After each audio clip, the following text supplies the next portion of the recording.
সারাদিন ফেসবুকে কাজ করো, ফেসবুক দেখো, খোদার কসম হোয়াটসঅ্যাপ দেখো, ভাইবার দেখো, ইবু দেখো।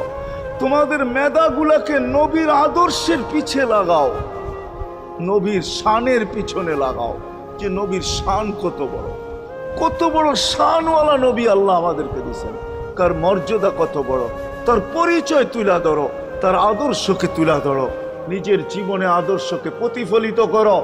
ইনশাআল্লাহ ওই দিন দেখবো যেই দিন আবু বকর পেয়ালা ভোড়া দিবে, উমর রাদিয়াল্লাহু তাআলা আনহুর হাতে উঠায়া দিবে, আবু বকর সিদ্দিক রাদিয়াল্লাহু তাআলা আনহু হাউজে কাউসারের নিচে থাকবেন, পারে থাকবেন, তলদেশে থাকবেন, উনি পেয়ালা ভোড়া দিবে উমর রাদিয়াল্লাহু তাআলা আনহুর হাতে, উমর রাদিয়াল্লাহু তাআলা আনহু উঠায়া দিবে আমাদের নবীজির হাতে, আর নবীজি ঠোঁটে লাগায়া বলবে ইশরাব লা তাজমান বাদাহা আবাদা, পান করার কোনোদিন পিপাসা তোর কাছে আসবে না। ওই দিনের দৃশ্যটা কিরকম হবে?